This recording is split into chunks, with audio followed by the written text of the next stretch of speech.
este modo ingresamos hoy a la apertura de este nuevo ciclo que doy en este año sobre la aflicción y la ansiedad. Todos sabemos que la ansiedad es algo que aqueja a la mayoría de las personas porque vivimos en un mundo muy agitado, muy revuelto, muy provocado, si se quiere, malamente por el exitismo. Estamos en una sociedad exitista y si no tenés y si no lográs, parece que no existís dentro del planeta. Los cristianos nos manejamos con otros valores, nos manejamos con el poder de la seducción del Evangelio de Jesucristo, que hace aquietar, detener el ritmo de la vida y sobre todo los ruidos interiores, tales como la perturbación, tales como los miedos, tales como las dudas psicopatológicas, tales como la aflicción, tales como la depresión, tales como los temores, tales como las angustias. Por eso mismo entiendo que frente a la realidad que se vive, cada vez que elijo y pienso en mi escritorio qué ciclo voy a abrir cuando doy en radio o cuando preparo las tandas de retiros espirituales o las ponencias que doy ante sacerdotes y religiosos o las congregaciones que me invitan a predicar a sus comunidades para los consagrados y consagradas, siempre trato de que esté acorde con la realidad que se está viviendo. Y me pareció que para la radio, para nuestro programa Intimidad, poder empezar el ciclo con lo que nosotros hoy estamos llamando un ciclo de aflicción y ansiedad, me pareció muy oportuno ya desde el inicio poder distinguir dos componentes que separan la palabra aflicción de la depresión. Los programas previos que dejé grabados, especialmente los dos últimos del mes de enero, prepararon mucho el camino donde desarrollo un montón de elementos de la angustia. Y hoy, que empezamos este ciclo sobre la aflicción y la ansiedad, vamos a tener en cuenta lo propio de la aflicción y lo diferencio de la depresión porque hay dos detonantes que son altamente, importantes y a su vez diferenciables uno de otros, pero se rozan. ¿Cuántas veces una persona que está afligida dice estoy deprimido en vez de decir estoy afligido? La aflicción siempre tiene que ver con el presente. Nunca uno está afligido de algo que pasó. Uno está afligido de algo que pasa. En cambio, uno se deprime siempre en relación al pasado. Por lo tanto, primer detonante, la aflicción se aplica al presente. La depresión se aplica al pasado. El segundo detonante para darnos cuenta nosotros si estamos afligidos o deprimidos es que en la aflicción siempre se reacciona en forma proporcional a la pérdida que podamos estar experimentando. Por ejemplo, cuando una persona tiene trabajo y de pronto queda sin trabajo. La persona se aflige, no se deprime. Siempre en la depresión se reacciona en forma desproporcional a la magnitud de la pérdida. Por eso la persona depresiva generalmente insufla la situación que en su psiquismo está viviendo, o sea, la vive mucho más fuerte de lo que es. En cambio, doy este ejemplo, quedarse sin trabajo, la persona entra en un estado de aflicción. Queda entonces claro que se reacciona en la aflicción en forma proporcional a la magnitud de la pérdida. En cambio, la depresión se reacciona en forma desproporcional a la magnitud de la pérdida. Todos recordarán aquellas palabras del Señor en el Evangelio de Mateo 6:27, que dicen: ¿quién de ustedes, por mucho que se inquiete, puede añadir un solo instante al tiempo de su vida? El Señor nos está mostrando que tenemos que salir de esta actitud, de inquietarnos. La inquietud es la falta de tranquilidad en el alma. Los antiguos proponen a todos sus discípulos la práctica de una virtud, sobre todo los padres de la espiritualidad entre los siglos II y IV, hablan de la virtud llamada en griego esijía. La esijía es justamente la tranquilidad que uno tiene cuando verdaderamente piensa conforme al Evangelio, siente conforme a los sentimientos de Cristo y actúa actitudinalmente, digamos, conforme a Cristo, siempre por analogía. La analogía no es la igualdad. Cuando decimos análogamente, estamos hablando de que hay uno o más puntos de encuentro, no necesariamente todos son los mismos. Entonces digo, análogamente nosotros los cristianos nos satisface y nos genera placer saber que somos cristianos, porque vamos despojándonos del hombre viejo y vamos revistiéndonos del hombre nuevo. Una exhortación muy paulina, ¿verdad? Y al despojarnos, nos vamos despojando de las inquietudes. Las inquietudes en el alma no favorecen. Las inquietudes lo único que hacen es generar falsos fantasmas. Y los falsos fantasmas muchas veces aparecen en la mente bajo el nombre de, se concatenan, miedos, dudas, muchas veces angustia, inquietud. Y el que reposa en el Señor tiene que saber olvidarse de estas cosas y ser sumisos a la palabra, porque la palabra de Dios, al ser omnímoda, es decir, al ejercer un poder en el creyente, transforma a la persona. Y es que uno cambia, uno hace esos cambios porque la palabra ejerce poder en nosotros. Y ejerce poder porque hay una apertura de parte de nosotros para dejarnos seducir, subyugar por la palabra, y a su vez es de Dios, por eso tiene este poder. Y las personas experimentamos diferentes tipos de ansiedad que nos afectan de distintas maneras.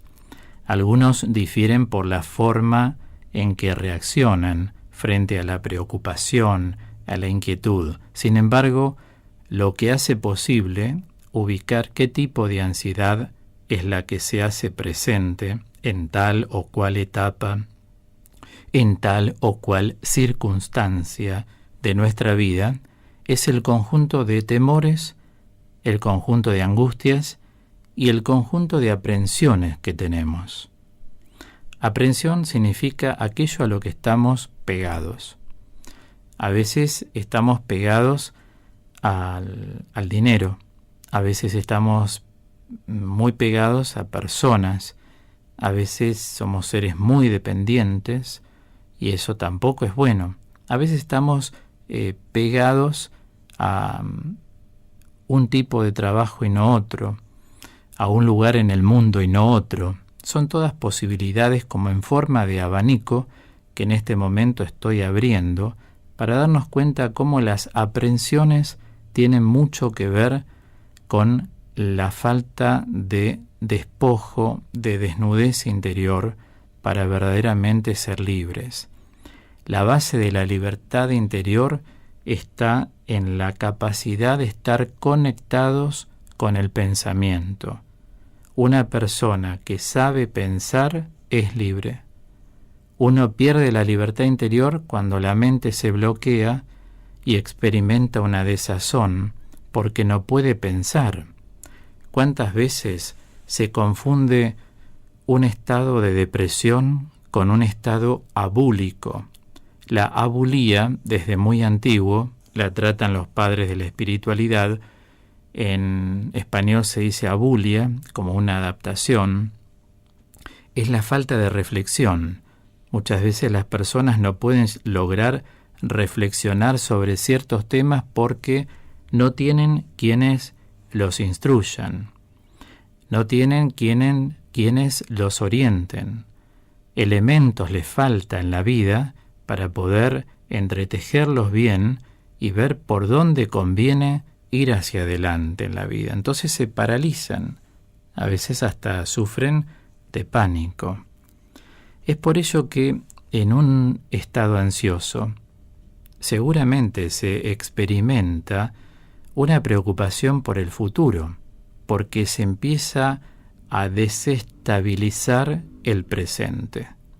Entonces, cuando uno no puede sujetar su presente, el futuro aparece como una inquietud, una preocupación muy grande. ¿Qué va a ser de uno el día de mañana o pasado? Lo cual dista notablemente de ser una persona que quiere construir un futuro. Una cosa es la preocupación por el futuro y otra es la ocupación por el futuro. Una persona que quiere construir su futuro se ocupa, pero no entra en un estado de inquietud. Hay preocupación cuando se desestabiliza el presente. Y sobre todo, a lo que más hay que prestar atención es a la afectividad.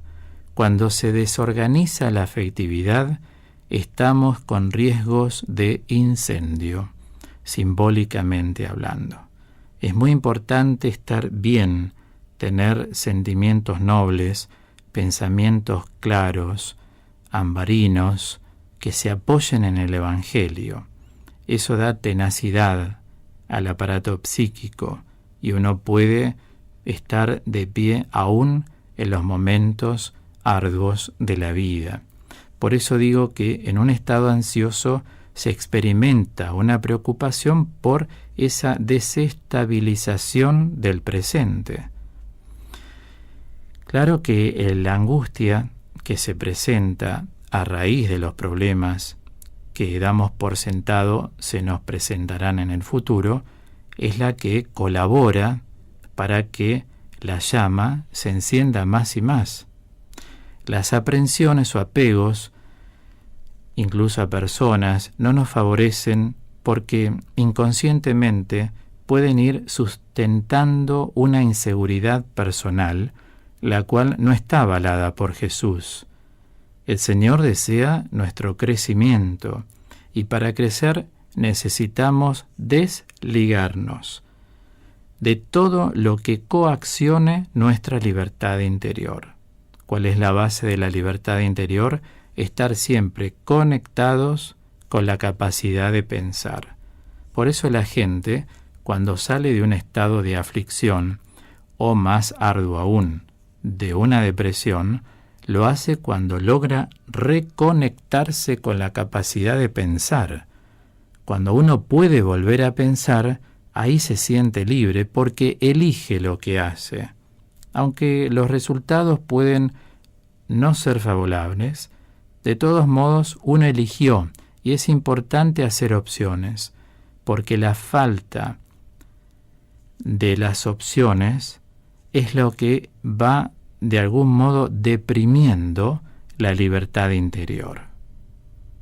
Siempre hay que tener en la vida, ante todo lo que hacemos, mínimo opción A y opción B.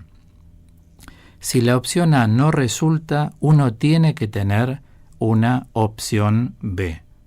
Voy a decir algo muy doméstico. Supongamos que en verano decimos, quiero ir a una piscina, y justo cuando decidís ir, el día está muy nublado, puede llover. Uno no sabe cómo va a estar el tiempo, ¿no es cierto? La opción A es ir, pero si no voy, no me tengo que quedar mal. Tengo que tener una opción B. Es importante. Esto que es tan doméstico y tal vez suena como algo trivial. Sin embargo, mucha gente se amarga el día porque no hizo una opción B, de quedarse en su casa o de ir a visitar a amistades y pasarlo lindo, en vez de nadar o tomar sol, ir a visitar a alguien.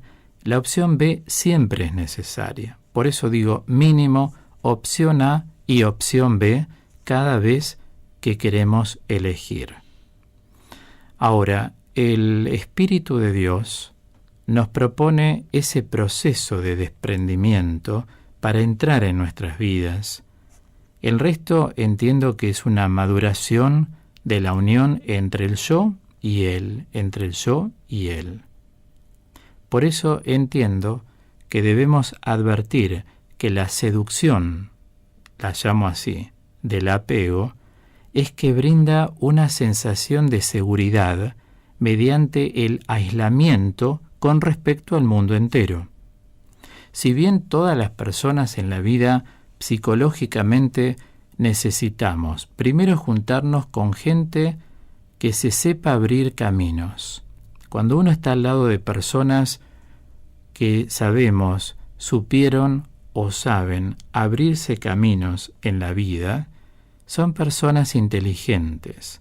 La gente que se sabe abrir caminos es gente inteligente, gente que tuvo que pensar para saber si iba para la izquierda, para la derecha, si caminaba hacia adelante, si iba para atrás, si se detenía, con quién se contactaba, cuál es el momento oportuno. A través de todas estos indicadores voy demostrando cómo existen personas que además de pensar desarrollan la intuición a nivel sensible, la percepción a nivel intelectual. Todo esto hace que uno aprenda con ellos. Digo, siempre tenemos que tener a nuestro lado gente que se supo o sabe abrir caminos, porque su palabra, su consejo, su modo de actuar, su mirada respecto de las cosas nos va a favorecer notablemente. Y por otro, digo, también necesitamos lo que en psicología se llama un holding. El holding, del verbo hold, retener, holding es un sostén, es decir, nosotros todos necesitamos sostenes, personas en quienes nos apoyamos, para pedir su opinión, para pedir su consejo. Fíjense cómo en las comunidades religiosas, el mismo Papa, todos tienen consejeros, porque los consejos son un holding. Uno sabe que si tiene un poder para decidir las cosas importantes, el Papa, por ejemplo, a nivel Estado, como jefe de Estado, como pastor universal de la Iglesia, una congregación religiosa respecto de sus asuntos, al tener consejos sabemos que las decisiones que se toman son reflexivas, no son hechas de un impulso, ¿no? O desde una mirada subjetivista. Nosotros en la vida también necesitamos eso. Por eso digo que debemos advertir, reitero, que la seducción del apego es que brinda una sensación de seguridad mediante el aislamiento con respecto al mundo externo. La entrega no se logra mientras no nos rindamos por completo al Señor. Hay personas que quieren convivir con el Señor y a su vez tener una vida un poco descarriada. Eso no condice, es como querer mezclar el agua y el aceite. Dios es muy misericordioso, igualmente nos acompaña, nos estimula, pero a veces perdemos la posibilidad de poseer al Señor. Cuando dejamos de lado nuestros apegos, decía, nuestras angustias, nuestros temores, solo en Dios descansa mi alma, dice el salmista. Llegar a eso, sabemos que no es de un día para otro, no es antes no lo hacía, ahora lo tengo que hacer, es un proceso. ¿Pero un proceso de qué? De conversión. Lo primero que uno convierte es la perspectiva, es decir, el modo de ver la vida. Y la vida son las personas y las cosas. Uno cambia el modo de ver. Al ver de otro modo, los pensamientos cambian y también los sentimientos cambian.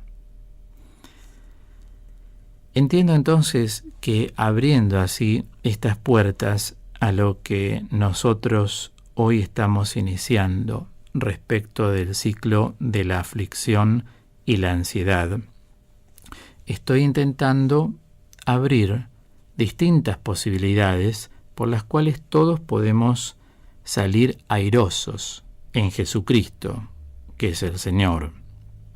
Desde su enseñanza siempre podemos salir airosos.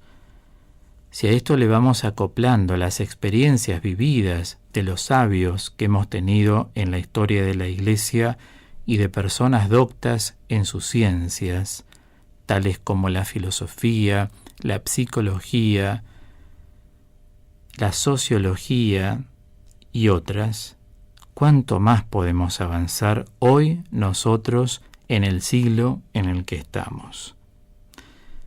Yo dejaría aquí entonces esta introducción, porque las introducciones nos van acercando a poder encauzarnos. Es como un remolque que nos lleva hasta alta mar y después ya seguimos navegando solos, teniendo en cuenta y concatenando un programa con el otro. Entonces, vamos pensando estas líneas de pensamiento con las cuales abro el ciclo de la aflicción y la ansiedad en esta noche. Y acompañamos este momento con la voz de Jaime Murrell, Entrégale tu vida a Cristo.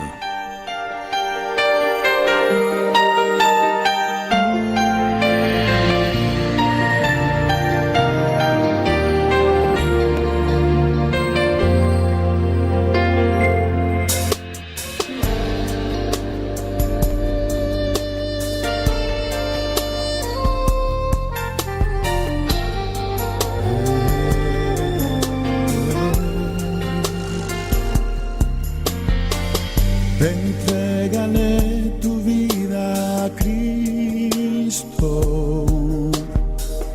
invítale a tu morada, comparte hoy con Él tu pena y tu dolor. Él sabe cuál es tu problema y todo lo que has llorado. Él quiere terminar con todo tu dolor.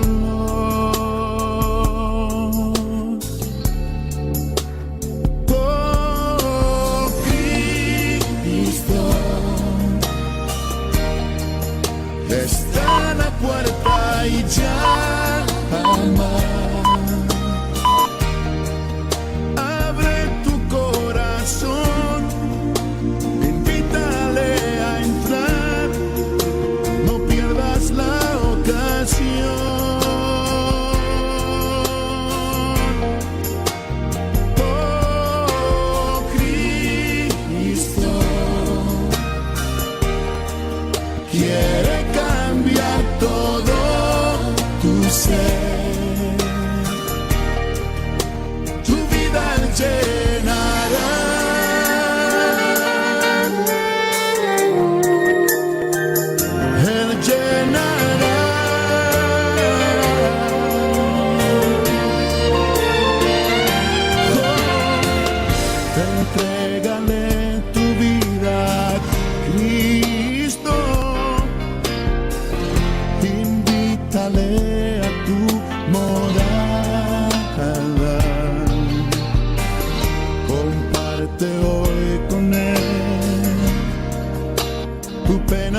está